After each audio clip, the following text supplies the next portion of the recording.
Welcome to the AA Podcast, our little corner of the web where we are not afraid to discuss tough questions like, when did nutrition, health, movement, and stress management become alternative medicine? Where we embrace challenges in all aspects of life to become healthier and stronger versions of ourselves. And where food and movement are the best kinds of medicine, and cooking meals at home is a revolutionary act. Welcome back to another episode of the AA Podcast with Ashley Olson and Andrea Crane. We are so excited to have you back to this episode. This is going to be potentially off topic for some of our listeners. They might be a little surprised, but honestly, Andrea and I find this episode discussion to be right in line with everything that we're all about. So we're excited to get into that. So before we introduce I think this applies to everyone, and if it doesn't apply to someone, they just need to go down to the pound and remedy the situation. Exactly. So before we get into things, as always, we're going to be sharing a Bible verse with you guys, one that either brought a smile to our face, which I think both of these did today, either spoke to us this week, or just something that we found motivational and inspiration to share with you. But my verse is Matthew 6:26, and it says, "Look at the birds of the air, for they neither sow nor reap nor gather into barns, yet your heavenly Father feeds them.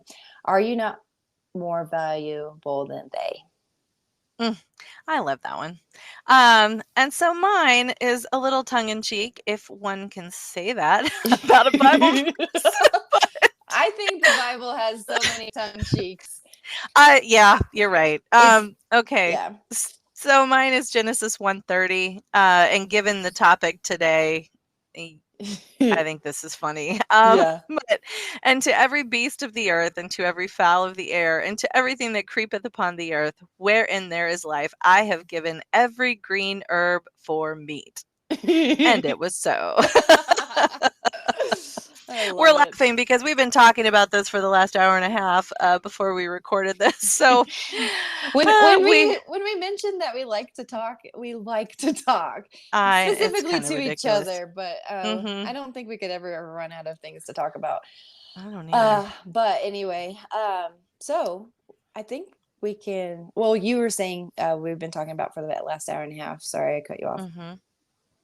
Oh no, I was just saying we are well steeped in this topic, and we have been getting into it for a lot of minutes now. So we'll invite you guys into the conversation, and we're going to be talking about proper care and feeding, species-specific diet, species-appropriate diet to your furry friends, specifically your canines. Yes. Neither Andrea or cat people. So, but this does not mean that it doesn't apply to cats. So we're not only talking about dogs, but specifically we are talking about dogs, like basically how we feed our dogs. And I want to give a little backstory because I might need to let my dog out. It's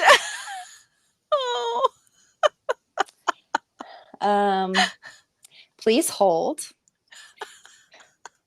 and I will be right back. All right, so we were so inconveniently interrupted by said canine. Raven had to go. I wanted to give a little background to my, I guess, introduction to this topic. So what we're going to talk about today is raw food diet for your dogs. And I guarantee most of our listeners who have never either heard of this or have considered this are thinking those two are crazy. There Maybe. is no way I would do this for my dog. And I will say I was right there with you. When I met Andrea, I don't even know how it came about, but I think she was having to go pick up your food, probably. She's like, oh, Probably so. I gotta go pick up their dog food. And I was like, oh, what do you feed your dogs? And so she told me that she buys raw dog food from the co-op. And I was like, you're crazy. Like, there is absolutely no way I'm doing that. And so I don't know, it's probably maybe even a year later sorry, my dog just came in running with her stick. She is very happy right now, but that I said, okay, I'll try this. So at the time, I believe my dogs were 7 years old. They had been on a kibble diet ever since they were puppies, right? After being weaned from their mom. And so Andrea warned me, she's like, start slow. But I had started slow, but I didn't know what slow meant, to be honest. And honestly, as I was telling Andrea earlier, it was not truly an interest of mine at the time. I didn't understand the benefits or potential that it could have on my dogs. And so I was just kind of doing it to entertain her and almost prove her wrong that this was healthier. So not the first or the last time. Yeah. And as much as I try to might disprove her on other things, she always seems to be correct on a lot of things. So, but I started small. I gave them their kibble and what I would consider a dollop or whatever on top of their food. They ate it up like crazy. They were super happy. But I will tell you that what came after that, I would not. Oh my gosh. I would not ever put that on my dog food ever again, because it was all over my house. I remember the phone call I got from you. It was just absolute panic. My dogs are pooping all over the house. It was terrible. And this is not really normal bad. poops. Like, this is pure on diarrhea. Like, oh gosh. And I was like, what have you done? This is the worst thing you've ever suggested. And so I dismissed that for after that. Well, fast forward to, what was that, 4 years later, Ghost Rider developed nose cancer. And so just with my knowledge of the human body, I truly believe food is medicine for the canines as well. And so I started researching, some diets that I do for Ghost Rider. I was not going to do raw again, just because I had PTSD, but I did crock pot meals. Poop traumatic stress disorder. Exactly.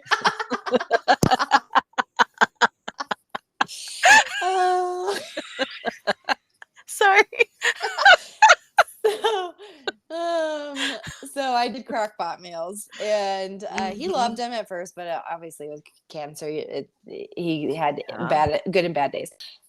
But all that to say, it kind of reintroduced the idea for me. And so after, so when we got Raven, when we knew we were getting ready for a dog, I was like, you know what? I'm going to do this. I'm going to do it the right way. And I'm going to see what this could look like for us.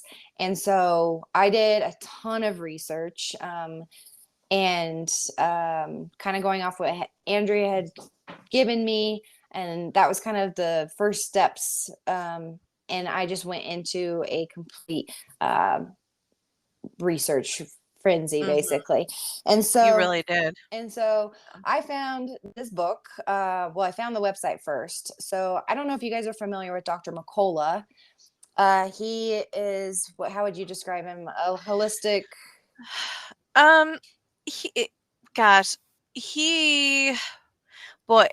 Yeah, I would say he's maybe a more reputable Dr. Oz. I don't know. Yeah. I don't know how you describe the guy, but yeah, he's kind of a brilliant guy. Lots of eclectic topics. So yeah, pretty holistically minded. Yeah. So I knew about him. My mom has followed him for years. And I just in the corner of my mind remembered, you know what? I think he has a dog division. And so that's kind of where I started. And so this is where I found Dr. Karen Becker. Sorry, my dog is playing, and there's nothing we can It's do about it. she's having a good time. I'm glad it's this episode. But it's Uh-huh. Dr. Karen Becker and Rodney Habib, and the book is called Forever Dog. I highly recommend anybody read it. It is fascinating. I will say the first 6 chapters, after like the first couple chapters, you're like, okay, we'll get to the good stuff. Like, what do I need to just do? But honestly, the first 6 chapters of this book is pure history.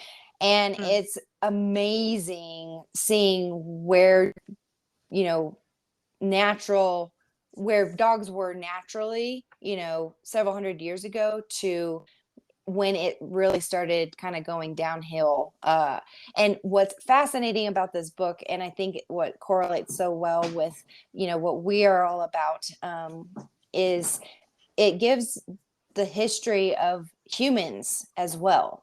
So it's showing how, as humans, we've become fast food, higher processed, looking for things that have more longevity on shelves. Our dog food also correlated, timing wise.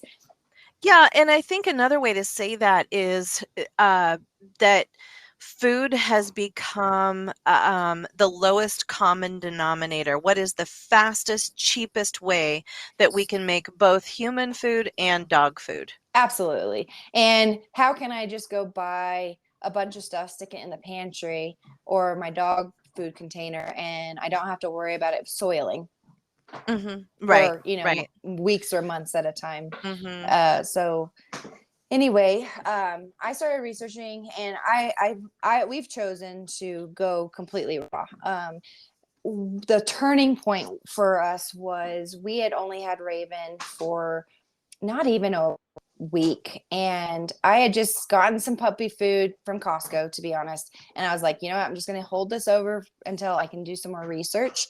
And within just like 5 days of feeding her, she was itching uncontrollably, was super just irritated at something. I didn't know what it was.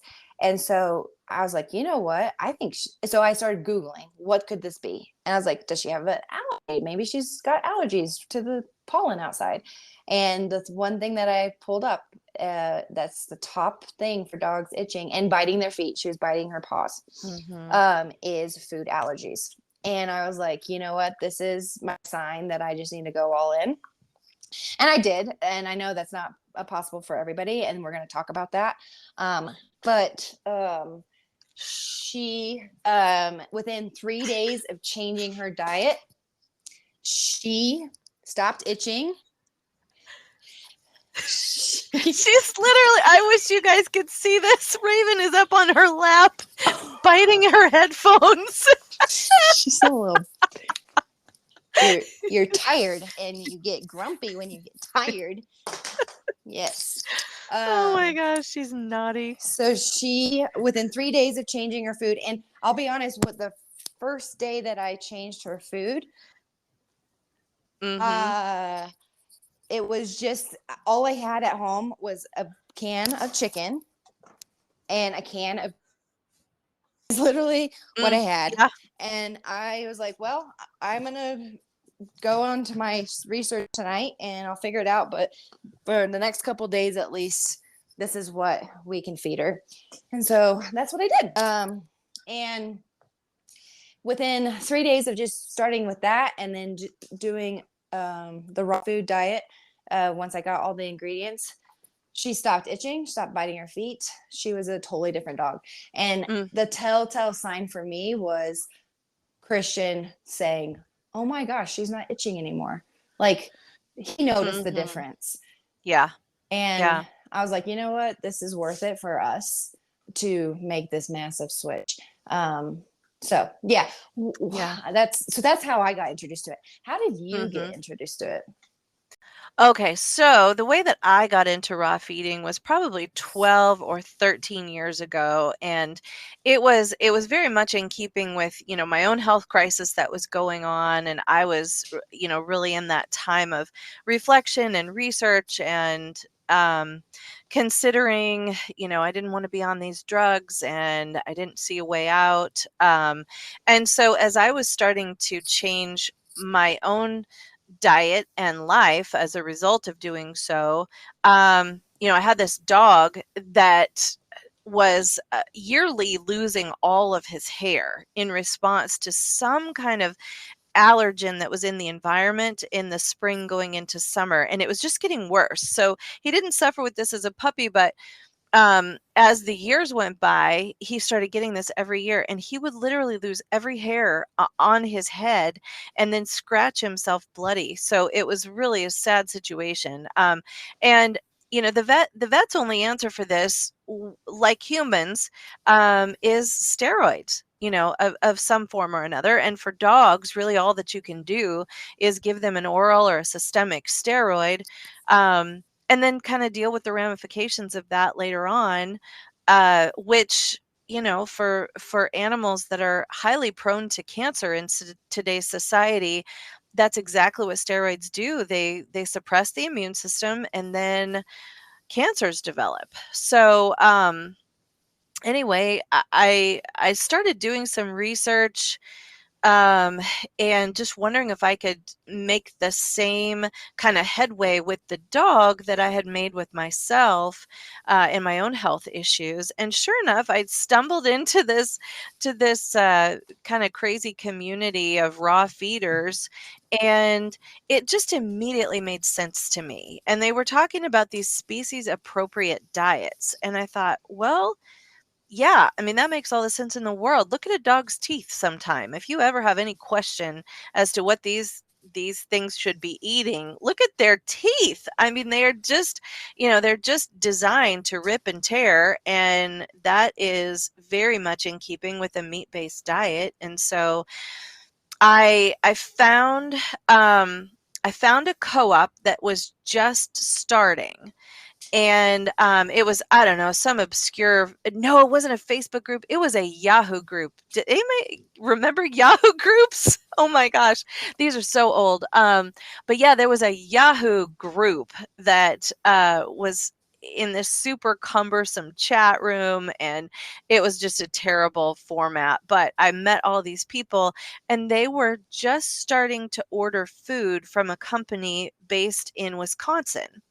And so I signed up, said, "Hey, let's do it. I'll be a part of this." And so we would get shipments of raw dog food, that was sent to us in either these tubes or like these 50-pound flats.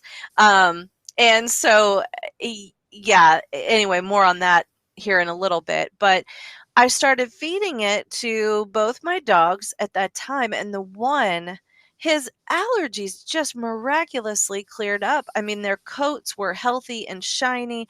Their teeth, we started reversing tartar on their teeth.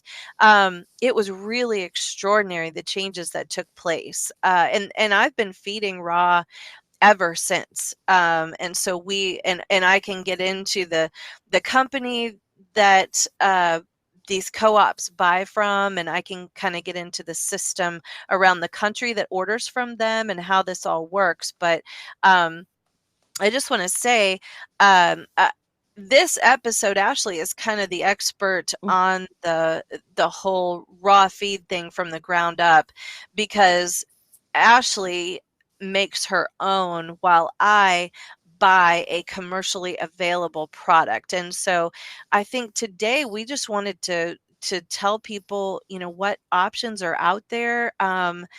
Because if you start dabbling in raw feeding and you start looking into this, one, you will get so much pushback from sort of the conventional wisdom, as it were. Um, and not only so, but then when you start looking at companies and raw food options, it is unbelievably expensive. Like, you will spend more money on your dogs than you will on your kids. So that is untenable for most people. It would be for me. And so, I for one, and Ashley too, had to figure out some way to make this affordable for our family's situations. And, we've both come up with options that work really, really well for us.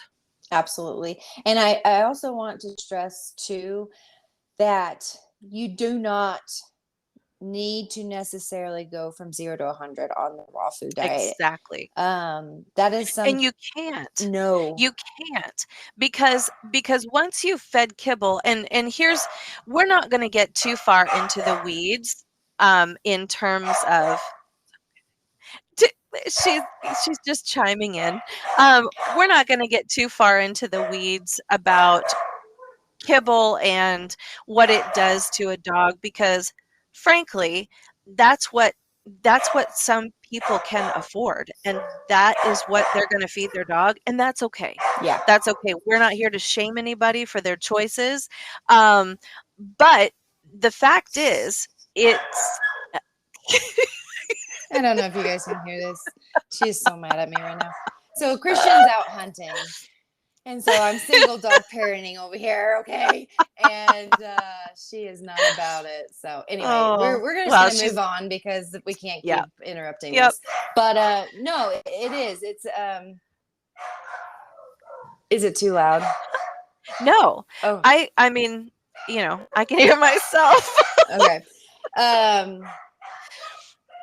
So I think the important thing to say is that, this is just for people if you want some information. And so it's not this game where it's you either spend $1,000 a month on raw feeding your dog or you feed them trash kibble. That there are so many things that are in between, and Absolutely. you can always do a little bit better than what you're doing now. And so if somebody wants to do that, then we want to give you information. Absolutely. And also to the point of how I treat my clients, and I believe how Andrea treats hers, is what can we do to just make it maybe even just 1% better? Like, we don't need to make all the drastic changes. One, more than likely, you as a human won't change all those things and keep to them. And you're not going to do that for yourself, then more than likely, you're not going to do this for your canine either. So, right. Some of the pushback that is probably pretty popular with a raw food diet is it sanitary? Right. Well, of not course. sanitary, but like, what about bacteria? Well, it's sanitary, but bacteria, like, how is this not going to destroy our dog? And if Ashley's saying her dog at 7 years old was literally crapping all over her house, like, how is that good? And we can go back to even just humans. I mean, even I believe it was our second episode of the autoimmunity where you were talking about the entry of the digestive tract, the duodenum. Yep, you got it. And how, like, my question was, well, is anything absorbed? And so, so as we're starting to change our diet, our own stool is going to be fluctuating quite a bit because our body is like, oh my gosh, these are new nutrients. Like, what do I do with these? I don't have the gut microbiome to handle these yet. Yes, let's talk about that briefly. So, you're exactly right. When we make big changes to our own diets, you absolutely see a difference in stooling patterns, stool consistency, etc. And often there will be some digestive discomfort, some gastric distension. You can get bloating, all kinds of things while your body adjusts. Now, dogs are no different. And so when we make drastic changes, and this is to your point, you said, don't go from 0 to 100, because that can really throw your dog's digestion into a tailspin, literally, because because they don't have the diversity of microbial organisms in their gut. They don't have it to be able to properly digest the food that you're giving.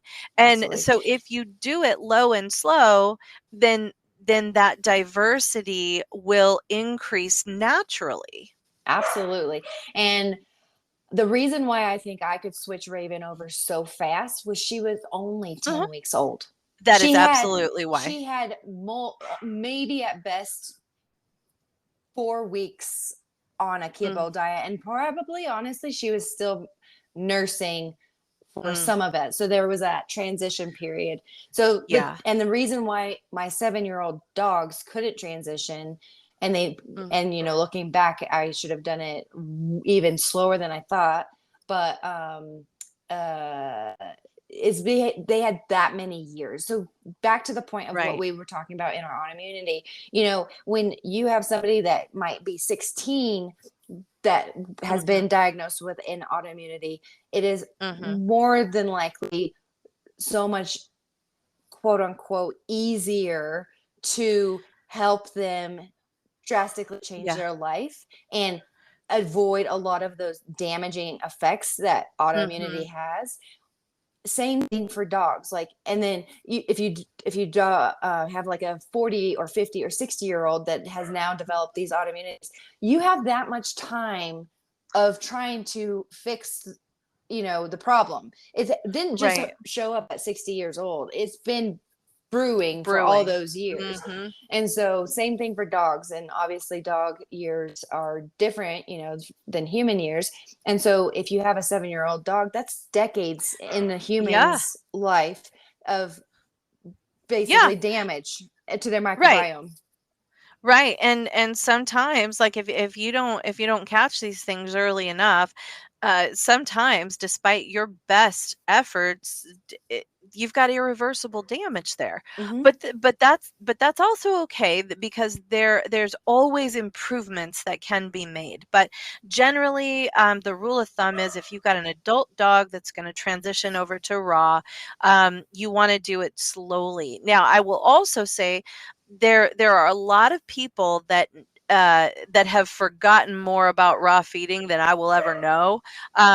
They really espouse separating kibble from raw food, Mm. and so they don't. Oh my! There go my dogs. Well, Wow. welcome to the club. I know. The poorly behaved dogs club. Um, yeah, so they would say, and I would agree with this, that the transit time for kibble versus the transit time for raw foods are so different. So basically, that's the time that it takes to get from mouth to anus. So how long does it take that food to go all the way through the digestive tract? And they say that kibble is so much slower than raw food, that you don't want to feed those two in the same meal together. And then funny you mentioned that, because the chapter that I'm reading, I'm almost done with this book. So um, there is a person, Dr. Lee Strogdale, that says dogs are psychologically adapted to eat everything, raw or cooked, Mm. meat, green, and vegetables, sometimes after rolling in it. Research Yes. conclusively demonstrates there is no negative digestive consequences for humans or dogs having both raw and cooked protein, fat, and carbs in one meal.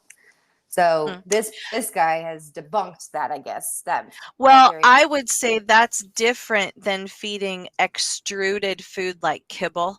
Okay. So I would not. I would agree with that. That Okay. feeding cooked chicken and raw chicken in the same meal is fine. Okay. But I think there's a difference between feeding kibble and chicken in the same meal. Does that make sense? That makes sense. Um, yeah.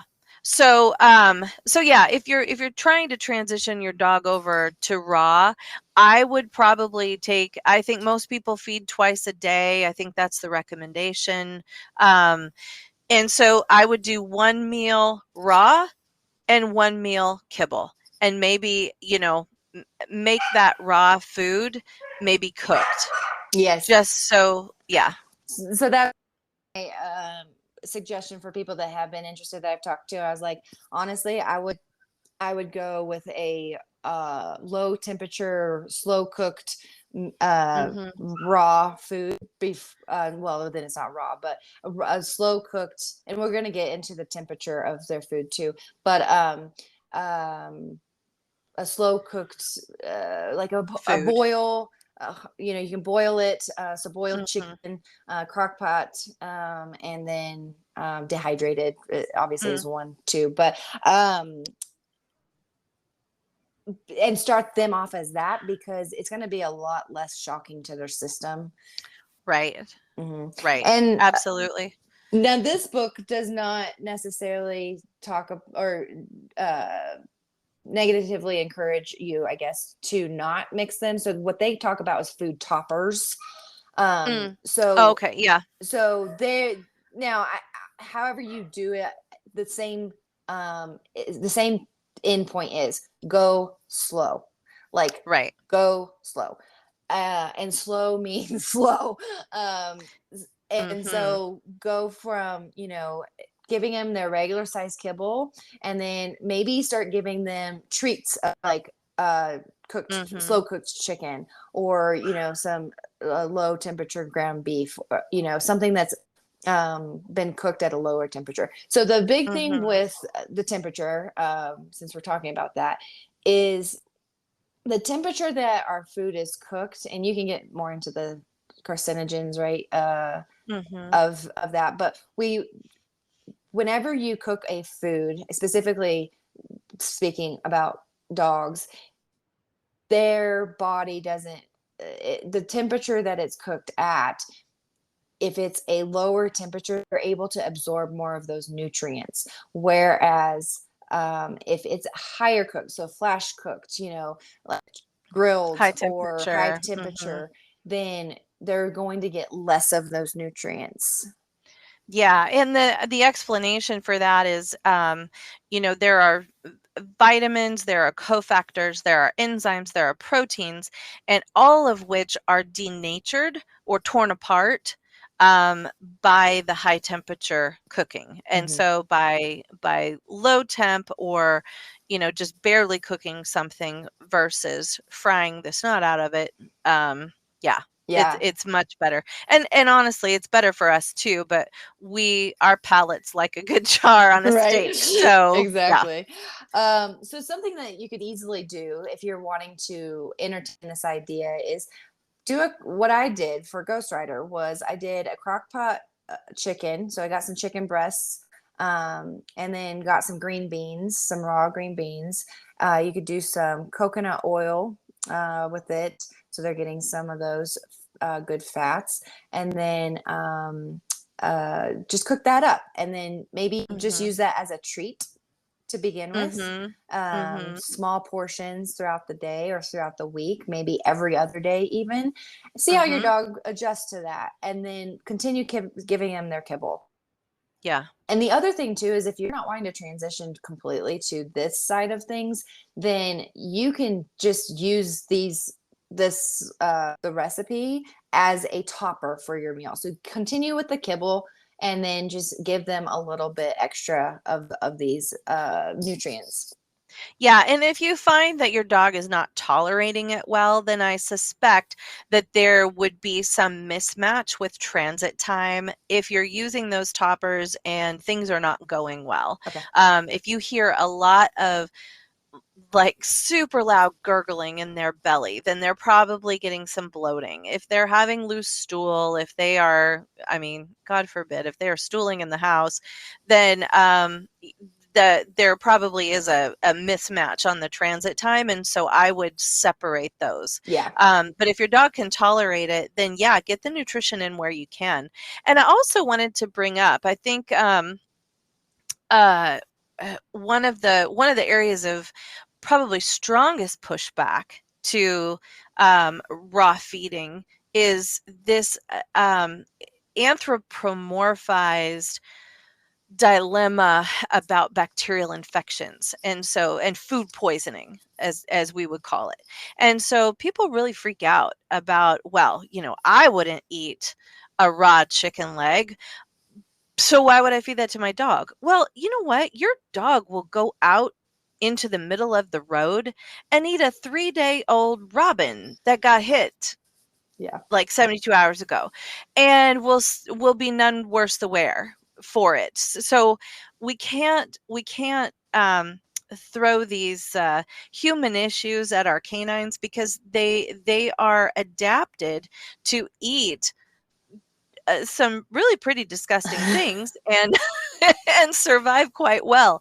Their digestive tracts are shorter than ours, and so that food goes barreling through there so fast that they are not prone to the same kinds of food poisoning that we are. And so Absolutely. even though it sounds crazy, like why on earth would you feed raw food?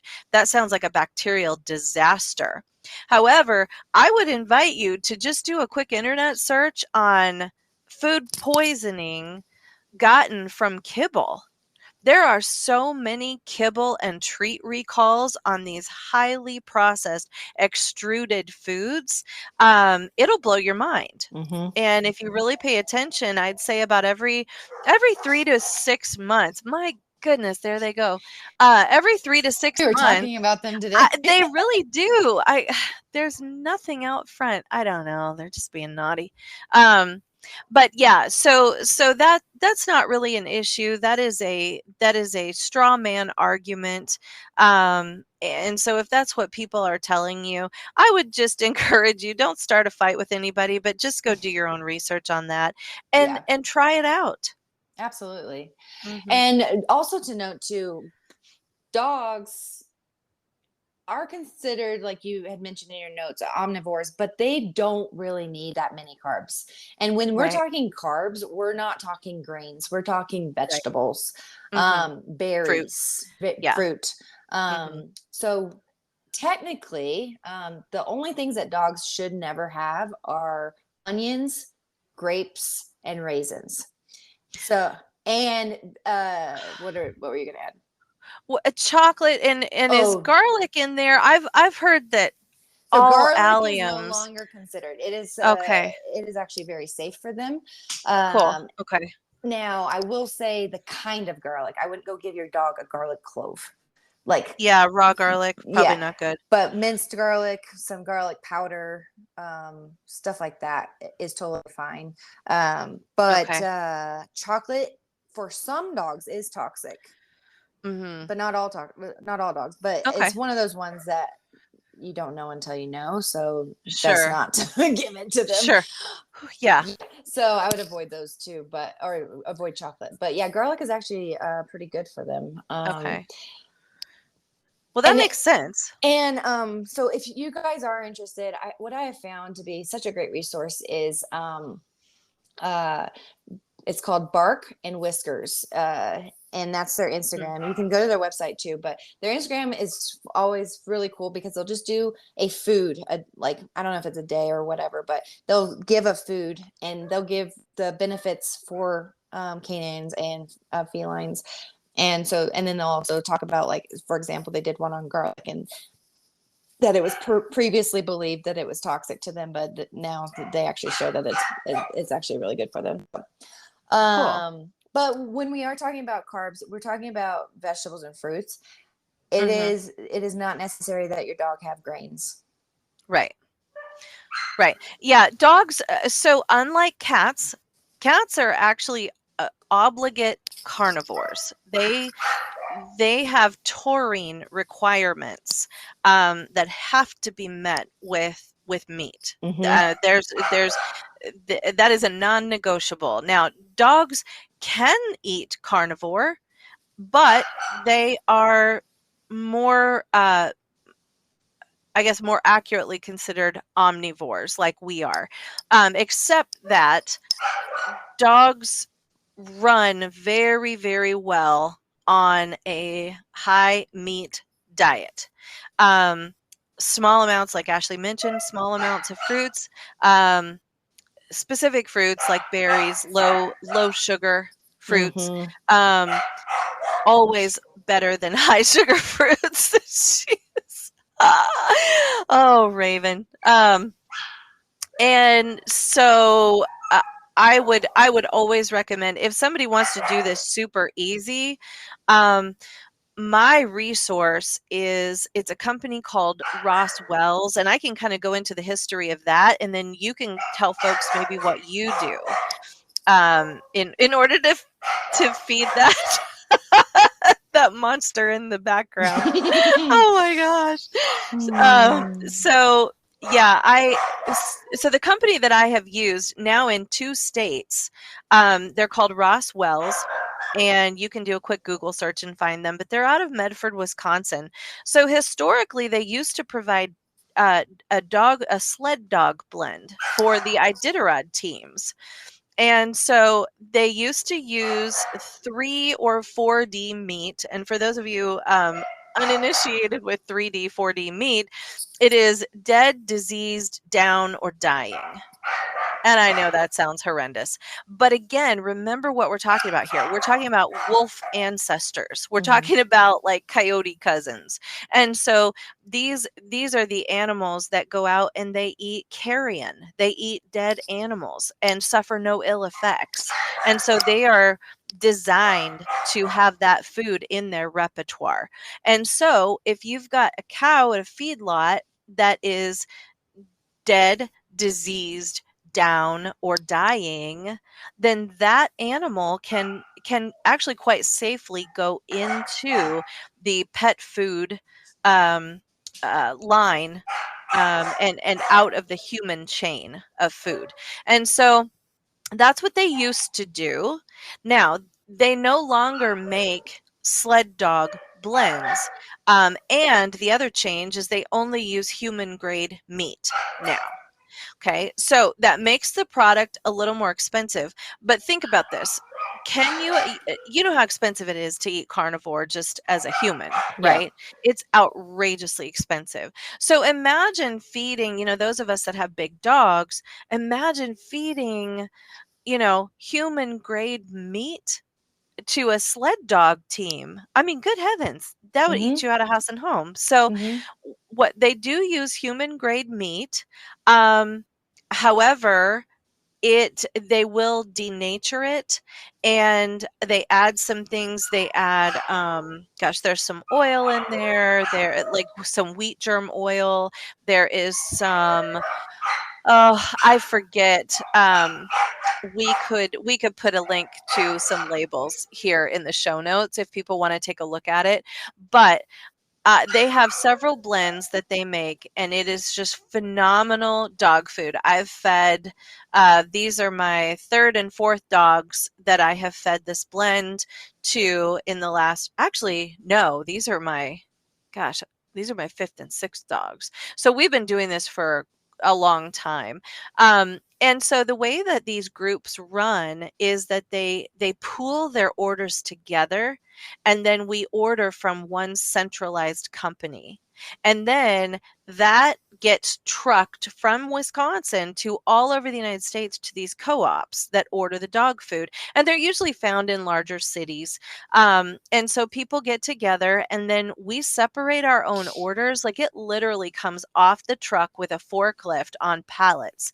And then we organize ourselves to separate it out, and then we all take our own orders home. And so if you can find a co-op like this, I would strongly recommend that, if you don't have the time or the inclination maybe to make your own food, this is a wonderful and hugely important. It is an economical way to feed your dogs raw, and we've been able to afford this just because of this co-op situation. So it's a great option for folks, and you should be able to contact the company directly. They've got a direct line to all of the co-op groups in the country, and they can kind of steer you towards someone that might be in your area. That's awesome. Yeah, I definitely need to look into this for us as well, just for, honestly, for sake of ease, in terms of time. I mean, it's going to take time. It might be good to have something on hand just in the freezer. If you're ever running short on time, then you can just get this out and not have to make her food. So right. Now, I think you put in our show notes what's I in this. Yes, I did. There it is. And so I was just curious. So I know raw bones are super important for our dog's Mhm. health. Now, Mhm. are the chicken or beef when they list those out, is that including their bones? That's a really good question. And sometimes that information is a little hard to suss out. Now, I would say no, I don't think this is a whole chicken product, and I don't think it's a whole beef product because they've also included bone meal in this preparation. Now, they do offer some products that are whole chicken. So that includes the organ meat, that includes the bones, that includes everything in the grind. Um, but for this particular one, this one of the formulations that we feed personally, it has bone meal in it, and so I would think that that's probably an additive. Or do you find that bone meal is sufficient? Oh, yeah, yeah, and here's the deal. Some of this, I don't run DEXA scans on my dogs to see what You their bone don't? density. I know, I'm a terrible mother. But there's not a lot of lab work that I do on my dogs. My dogs, frankly, don't get a lot of medical care. I feed them the very best food that I can afford, and then we just love them up and give them great spoiled lives. But they don't get a lot of medical care unless there's something acute that happens, obviously, and then we take them in. But my dog's teeth are perfect. There is no tartar on those teeth. Their coats, when people come over, they always say, "Oh, you must have just had a bath." Well, no, they didn't. My dogs have never had a bath in their lives. We don't do dog baths, but their coats are shiny and soft and healthy, and they smell great. And when they poop, it's like coyote poop out there in the yard because they're eating the same kinds of things that wild dogs eat. And so they're so efficient at digesting this food that there's very little left over for Mhm. waste. Well, So that's yeah. something that we noticed right away too, Mm-hmm. was Raven was going maybe 4 or 5 times a day, Uh, and it went down to like two for a while. And I was like, yeah. oh shoot, is she constipated? And then obviously the Right. more I was reading, I was like, no, she's actually absorbing her food. She's actually getting Mm-hmm. more of the nutrients. So she's, yeah. And I saw Andrea too when we were chatting before this, like when Christian mows, we only have to really mow our yard maybe 4 times a year at best. And like when he mows, like he doesn't even see it. And it's because it's like coyote poop. It just like disintegrates, like it just Mm-hmm. goes away. Yeah. So it's amazing. So something that so I do something probably totally different. I'm probably the bougie mother over here, but I have No. it when I first did it, I will say it took me several hours, and I was like, I don't know if I can do this. But I have become more efficient. I've learned how to not literally chop everything up myself. Mm. And so I have been using a recipe that the Forever Dog .com recipe has, and it's specifically for growing puppies. And so what I do is I literally buy so this last time I did ground chicken, ground beef. I do beef liver. I do carrots, broccoli, Mhm. mushrooms. And I do sardines, which I never thought a sardine would enter my home, Mhm. but they do now. And they're very interesting. I did not realize. So I was blending them up in the blender. I didn't realize that they just Oh, Ashley. disintegrate. Oh, Yeah, wow. I know. No, if you knew this person sitting across the screen from me, the fact that she is talking about touching liver or sardines, that is real transformation. Yeah. And then I do some blueberries, flaxseed, and then just from my spice drawer, I do some oregano, thyme, and basil. And one thing I haven't added think it was in your dog food, is kelp. So Mm. that's something I have not added. And then I do a zinc substitute or supplement, sorry. And then I'll do every other day, every few days, I'll do a D-mannose powder, either in her water or on her food, and some turmeric. And I'm just doing it like just for changing it up for her. I don't think there are benefits. I will say that. Like, you can go down and you can literally, especially this book, it breaks it down of each micronutrient or vegetable and berry that, and what Mhm. their benefit is for a canine, right? Mhm. But I think the bulk of what we want to get across is eating more of a whole food diet is going to be more beneficial for your dog. Mhm. And however you can do that. So Right. if that means just doing, every other day a little topper, or maybe doing some treats, then do that. And if that means, you know, there are even raw food diet companies that will freeze dry or dehydrate. I will warn you Whew. right now, those are Mm. stupid expensive, and that will probably never happen in my home just because of how Yep. insanely expensive it is. But Amen, if you're sister. not up for that, then you can buy a bag and then just give it as a little topper on their food if that's Mhm. something that works for you. Raven will literally eat a chicken foot. It's part of her meal twice a day. And she freaking, it was hilarious. Like, Andrea got to watch her, and she literally saves it like it's dessert, and then she runs to the living room and she chomps it down, and she's like the happiest little. Anyway, we want to just encourage you to maybe entertain the idea of adding in some whole foods to your dog's Mhm. diet. And there are definitely ways that you can do that. I know my mom, she actually orders her food through a company called Texas Tripe. Now Oh, yeah.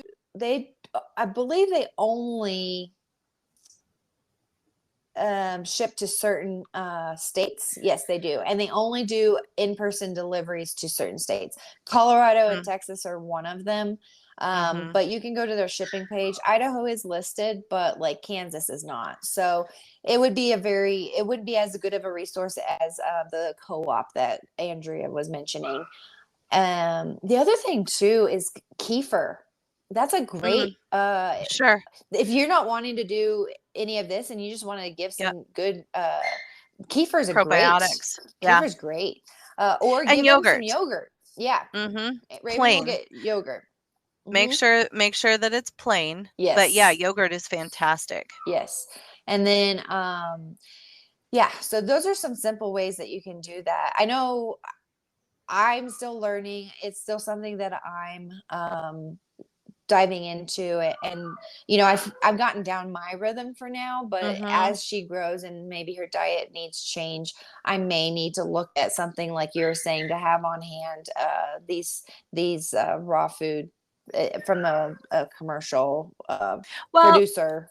I would say based on what you're telling me, you've really gotten this down to a pretty quick routine. Yeah. And so tell people how much time you spend on doing this now.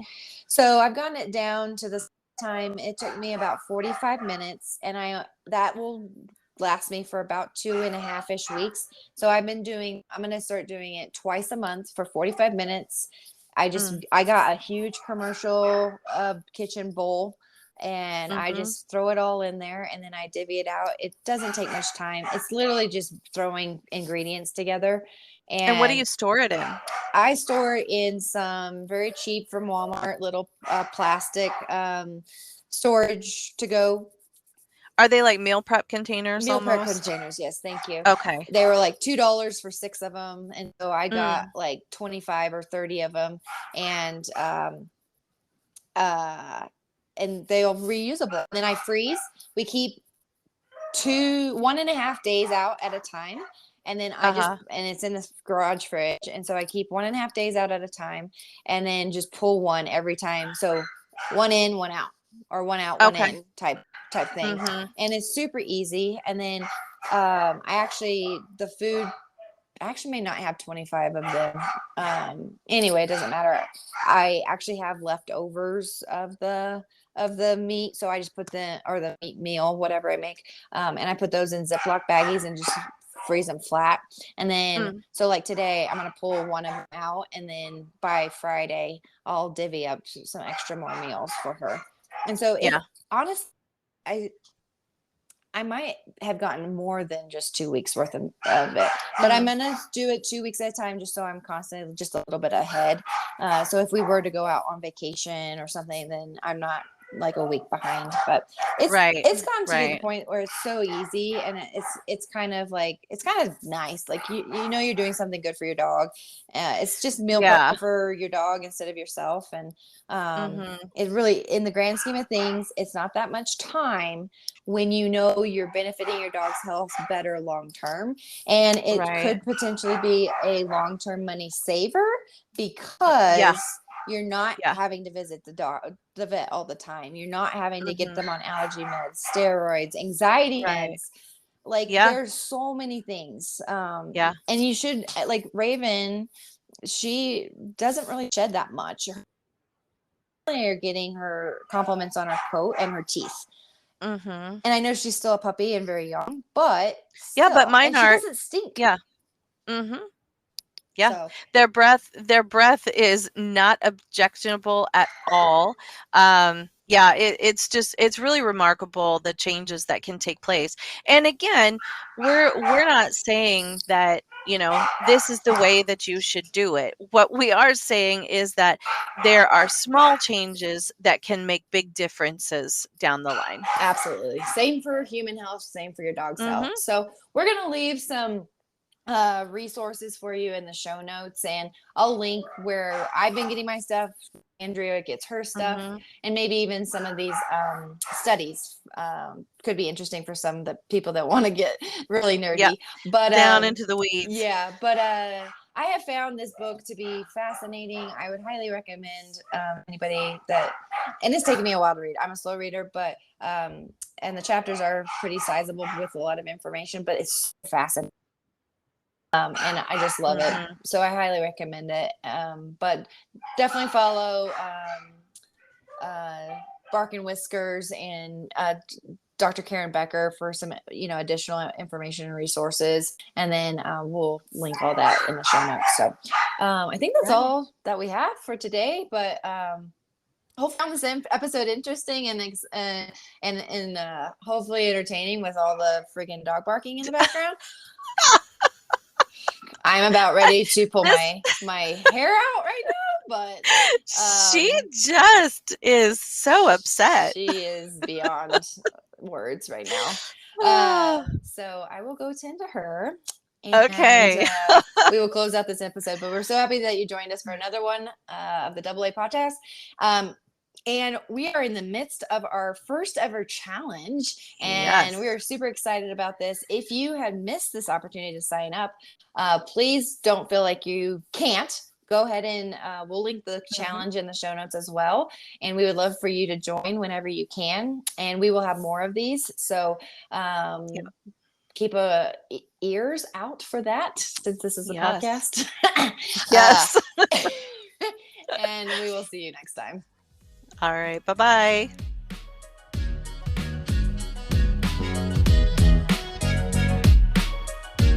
The content provided in the AA podcast is intended for informational and educational purposes only. The podcast is not a substitute for professional medical advice, diagnosis, or treatment.